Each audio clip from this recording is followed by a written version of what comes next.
What if his body has been telling you the truth all along, but you keep explaining it away? The way he holds you, touches you, looks at you in silence. These aren't just physical gestures. Carl Jung believed that a man's shadow, the parts of himself he doesn't want to see, is never more visible than in his moments of intimacy. And if you learn to read what he unconsciously reveals in bed, you'll stop wondering if he loves you and start knowing. Because lust can fake words, but the body always tells the truth. What if his body has been telling you the truth all along, but you keep explaining it away? The way he holds you, touches you, looks at you in silence. These aren't just physical gestures. Carl Jung believed that a man's shadow, the parts of himself he doesn't want to see, is never more visible than in his moments of intimacy.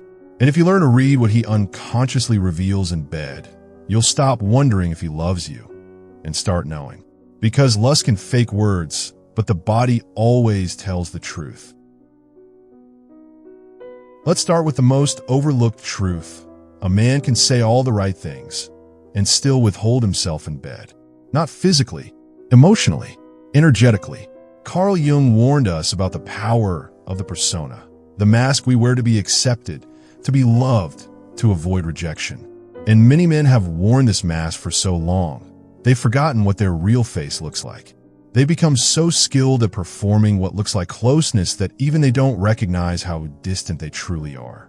So what does emotional withholding look like in intimacy? His eye contact disappears the moment passion rises, as if seeing you fully would expose something he's not ready to reveal. His rhythm never adjusts to your breath, your body, your pace.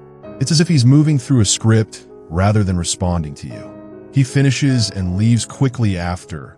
No real stillness, no presence, no moment of just being together.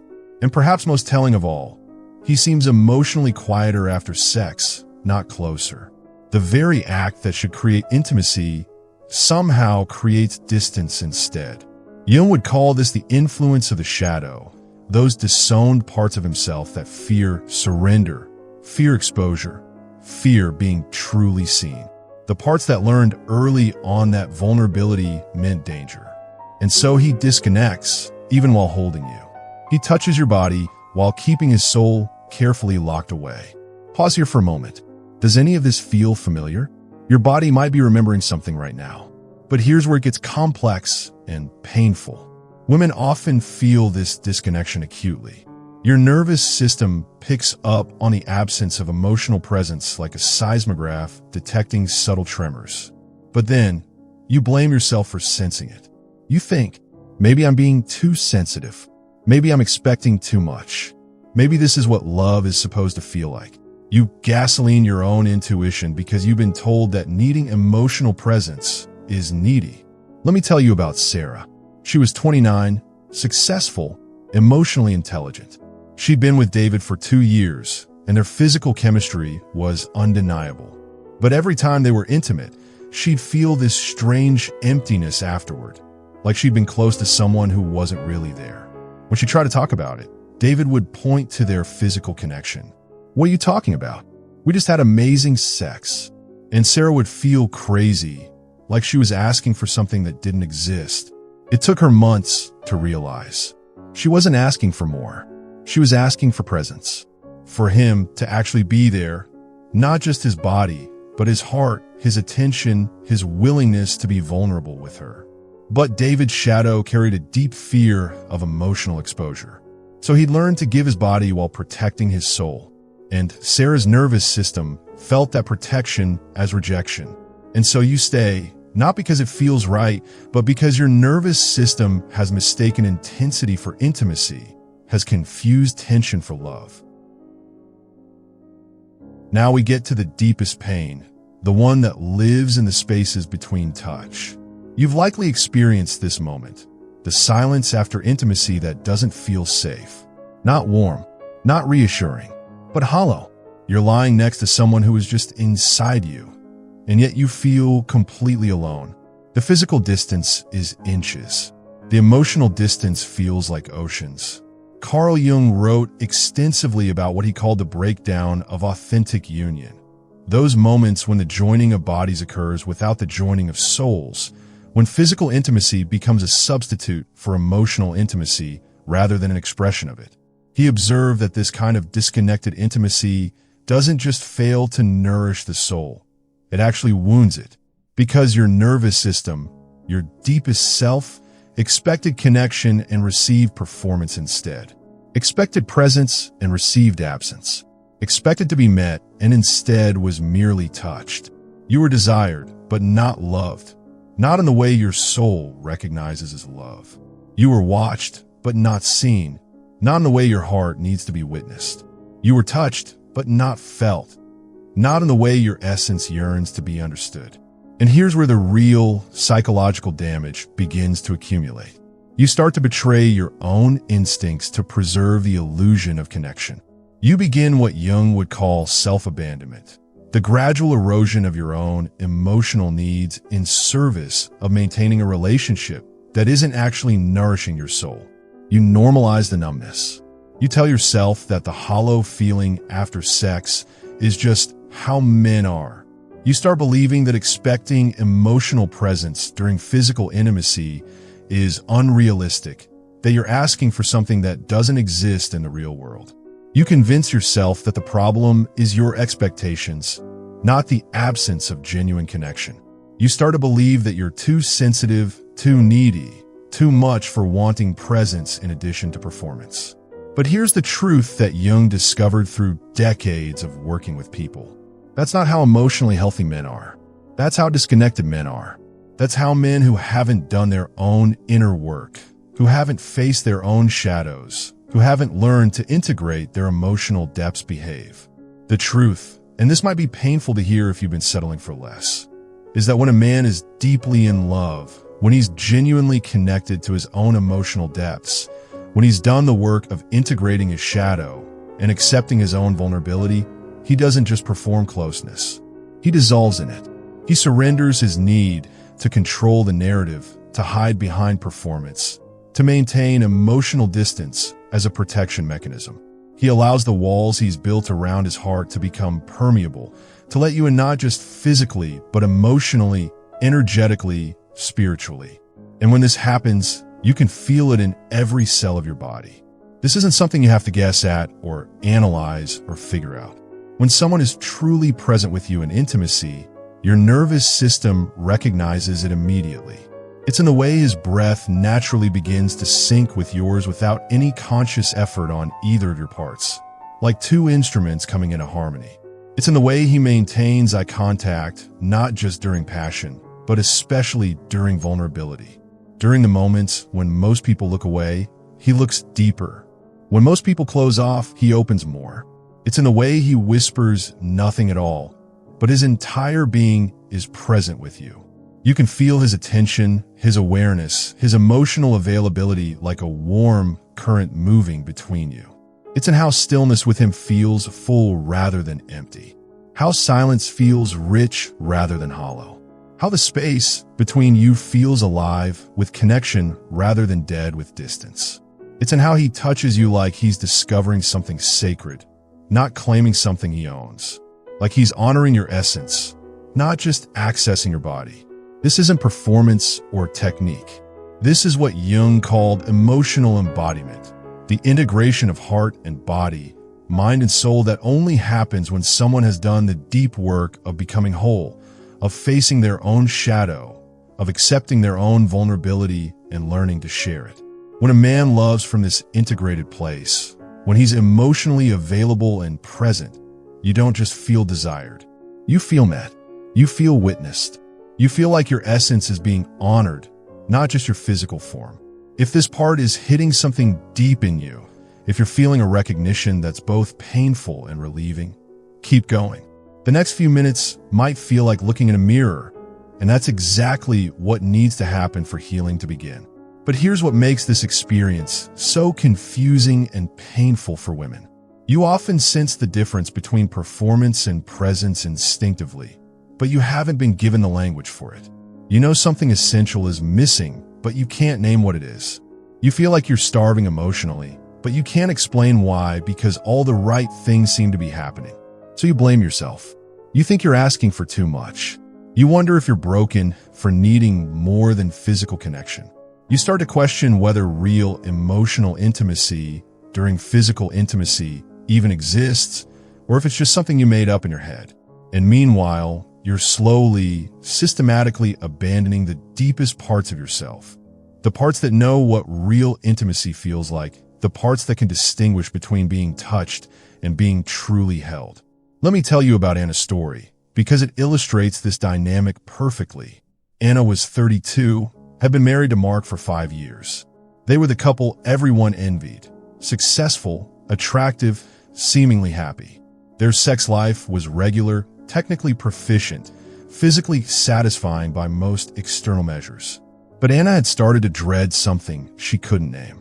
Not the sex itself, but what came after. The way Mark would immediately roll over and check his phone. The way he'd start talking about work or tomorrow's schedule. The way he'd get up to shower or make tea or find some other activity to fill the space that should have been sacred. She tried explaining to him that she needed more connection, more presence after they were intimate. His response was defensive and confused. What do you want me to do? We just had sex. That's as intimate as it gets. Isn't that enough for you? But Anna's soul was starving. She wasn't asking for more time. She wasn't asking for grand gestures or elaborate aftercare. She was asking for more of him, for the part of him that could be still with her, that could breathe beside her, that could let the moment exist without immediately escaping into distraction or activity. She was asking for his presence, not just his performance. When she finally discovered Jung's work on the shadow and began to understand the difference between ego-driven intimacy and soul-level connection, everything clicked into place. She realized that she'd been trying to fix herself for needing something that was actually essential for her emotional and spiritual well-being. She understood that Mark's immediate departure from intimacy wasn't about her being too needy. It was about his unconscious fear of the vulnerability that real presence requires. His shadow was protecting him from the very thing that could have deepened their connection. The real tragedy of this dynamic is that you can spend years, even decades, in relationships where you're physically intimate but emotionally abandoned, where your body is desired but your essence is ignored, where you're wanted but not truly seen, and your nervous system keeps score.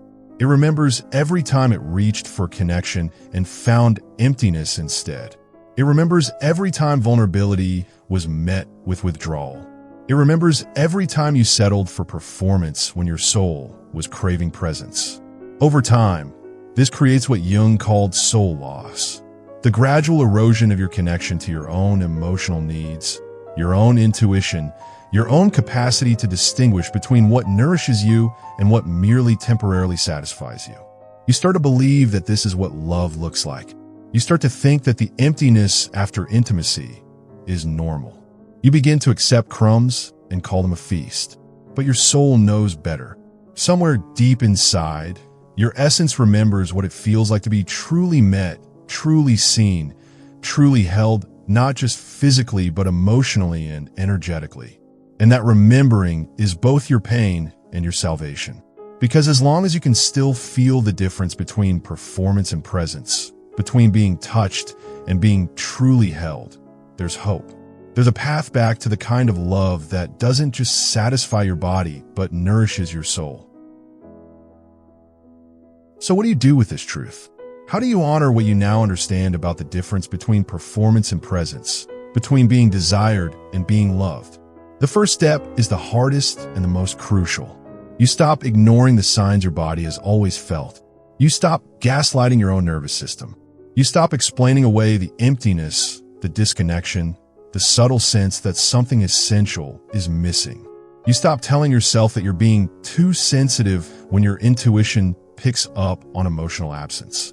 Your nervous system is not lying to you. It never has been.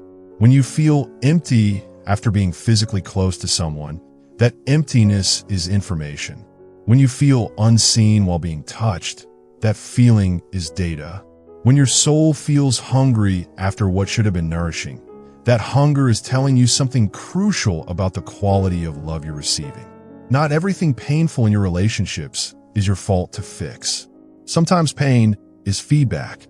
Sometimes discomfort is your inner guidance system saying, "This isn't enough anymore. You deserve more than performance. You deserve presence." And here's the part that requires tremendous courage. The part that goes against everything you've been taught about being a good woman, a grateful partner, someone who isn't too demanding. You don't need to convince him to love deeper. You need to stop staying where love isn't embodied. This is perhaps the most radical thing Jung taught about relationships.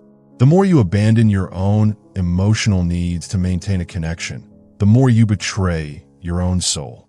And that betrayal doesn't just affect you. It affects your capacity for genuine intimacy with anyone, including yourself. When you stay in half-present love, when you accept performance in place of presence, you teach your nervous system that this is what love looks like. You train yourself to accept crumbs and call them a feast. You slowly erode your ability to recognize and receive real intimacy when it shows up. But you can start changing this pattern right now, in this moment, by becoming conscious of the real signs of emotional presence versus emotional absence. Does he linger in stillness after intimacy, allowing the sacred space you've created together to exist? Or does he immediately move into activity, distraction, or conversation that breaks the connection? Does he attune to your rhythm during touch, not just physically, but energetically? Or is he following his own internal script regardless of what's happening in your body? When you're physically close, does his presence feel full, warm, alive? Or does it feel empty, distant, like he's going through the motions? During intimate moments, is there emotional expansion, a sense of your hearts opening to each other? Or is there emotional disappearance, a subtle withdrawal just when you should be coming closer? Does eye contact during vulnerability feel like genuine connection? Or does it feel performative, like he's looking at you but not really seeing you? When he touches you, does it feel like presence or possession, like honoring or claiming, like an expression of love or an execution of technique? Does the silence between you feel rich with connection or hollow with absence? Here's a question to sit with, to breathe with, to feel in your body. What does your nervous system know about the love you're receiving that your mind keeps explaining away? What truth has your body been trying to tell you? Jung said that the unconscious will always reveal itself, that we cannot hide our true emotional state, our real level of availability, our genuine capacity for presence. The way a man holds you, breathes with you, stays present with you, or disappears into distraction is his unconscious confession about how he really feels. Not what he thinks he should feel, not what he wants to feel, not what he's trying to convince himself he feels. What he actually feels in his depths, in his bones, in the parts of himself he may not even have conscious access to. A man who is genuinely in love, who has done his own emotional work, who has faced his shadow and integrated his capacity for vulnerability. This man will show you in his body, in his energy, in his presence what his heart truly holds. You'll feel it in the way he naturally slows down rather than speeds up during intimate moments, as if he wants to savor the connection rather than rush through it. You'll feel it in how his touch becomes more present, more attuned, more responsive as vulnerability increases, rather than more mechanical or distant. You'll feel in how stillness with you feels safe and full rather than uncomfortable and empty. You'll feel it in how your nervous systems naturally begin to synchronize breath, heartbeat, energy without any conscious effort. You'll feel it in how he seems to expand rather than contract in moments of emotional intimacy. This isn't about perfection. Men who love deeply aren't perfect.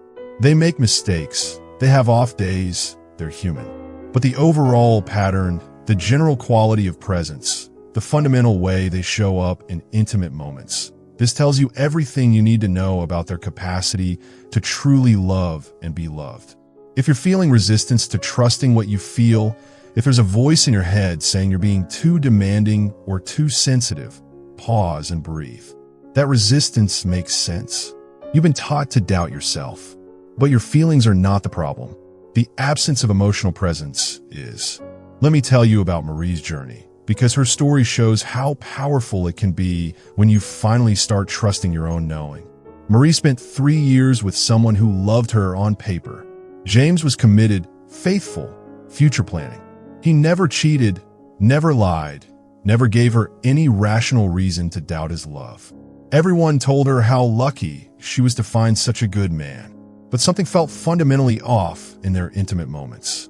She felt like she was being handled rather than held, performed for rather than connected with.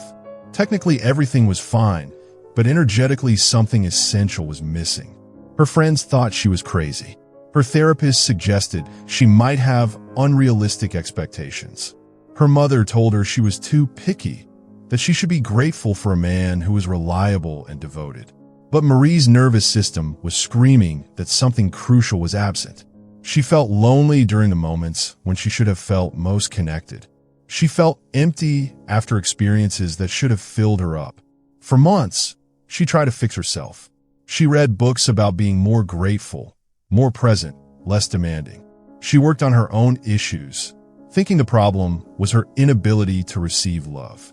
But when she finally found the courage to trust her own knowing and have a direct conversation with James about what she was feeling, something extraordinary happened.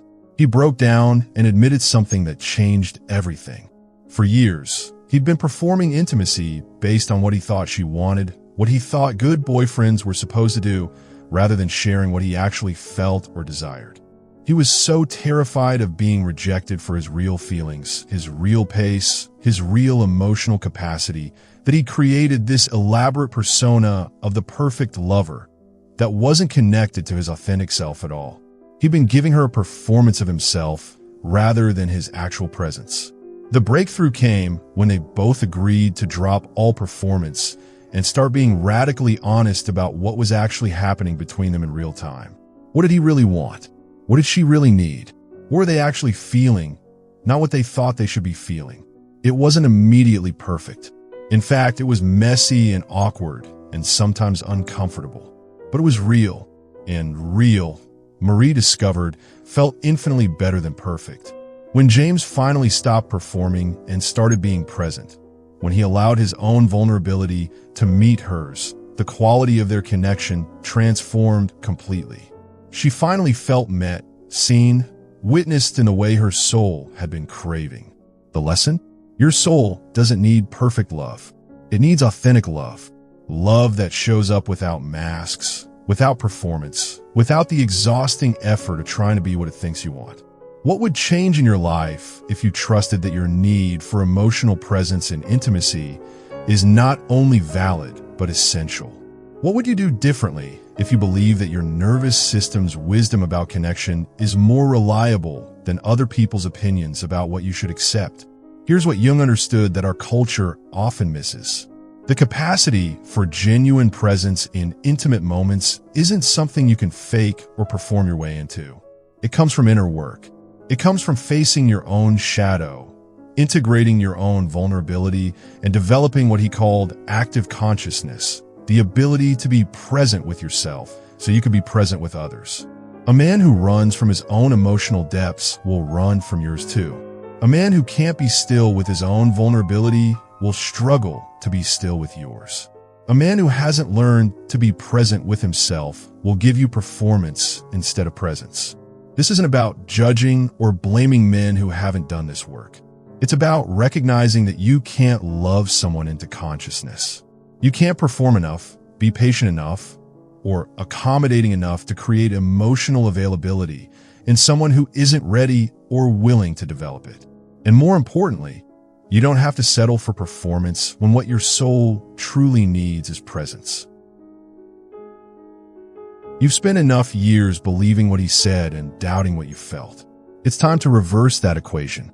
Trust what your body knows. Trust what your nervous system senses. Trust the wisdom that lives in your depths. The part of you that can feel presence and absence, authenticity and performance, love and its imitation. Let his actions speak louder than his persona. Let his presence matter more than his promises. Let his capacity for emotional availability weigh more heavily than his ability to say the right words. Because here's what Jung knew: what indigenous cultures knew, what your grandmother's grandmother knew. Real love doesn't hide when vulnerability arrives. It doesn't disappear when things get emotionally intense. It doesn't perform connection, it is connection. Real love breathes beside you in the stillness after passion. It doesn't just want access to your body. It wants to honor your essence, to witness your soul, to create space for your deepest self to be seen and celebrated. Real love doesn't rush past intimate moments like they're obstacles to overcome. It savors them like they're gifts to be treasured. And when a man shows you this kind of embodied love in bed, when his presence matches his passion, when his emotional availability matches his physical desire, stay awake enough to recognize it. Let yourself receive it fully. Let your nervous system learn what genuine presence actually feels like so you can recognize it everywhere else in your life. Before we close, take a moment to breathe with this question. What is one thing you're going to stop explaining away about the love you're receiving? What is one truth your body has been trying to tell you that you're finally ready to hear? But when he doesn't, when you consistently feel that familiar emptiness, that sense of being touched but not truly felt, that disconnection in moments that should create connection, stay strong enough to honor your truth. Stay brave enough to trust what your nervous system knows about the quality of love you're receiving. Because ignoring your truth won't protect your heart from disappointment. But honoring it might just save your soul from settling for less than you deserve.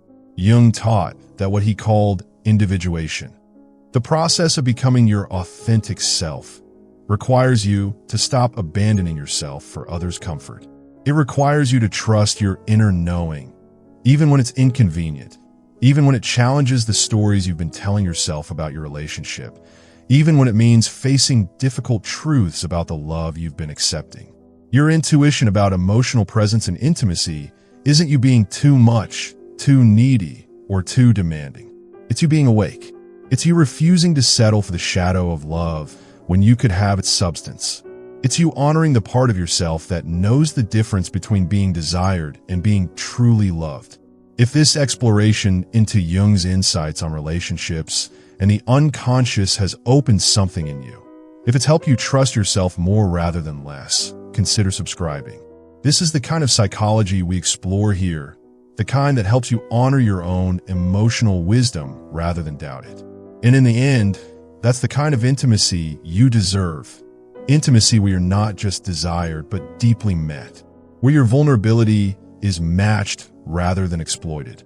Where presence isn't performed, but authentically shared. Where you don't have to doubt what you feel because what you feel aligns with what's actually happening. This is what Jung meant by conscious love. Love that doesn't ask you to abandon your truth, but invites you to stand more fully in it. Love that doesn't require you to dim your emotional intelligence, but celebrates it. Love that doesn't make you question your need for presence, but honors it as essential. You deserve to be loved by someone who shows up not just with their body, but with their whole self. Someone whose presence makes you feel more yourself, not less. Someone who doesn't just want to touch you, but wants to truly hold you, body, heart, and soul. And until you find that, or until you create that in your current relationship through honest, vulnerable communication, trust what your soul already knows about the difference between being touched and being truly held. Trust what your nervous system has always known about the difference between performance and presence. Trust what your heart has always felt about the difference between being desired and being genuinely loved. Your intuition about emotional intimacy has been right all along. Your need for presence and physical connection is not only valid, it's essential for your emotional and spiritual well-being. You don't have to settle for half-present love. You don't have to accept performance in place of presence. You don't have to convince yourself that the emptiness after intimacy is normal or inevitable. You deserve love that fills you up instead of leaving you empty. You deserve presence that matches passion.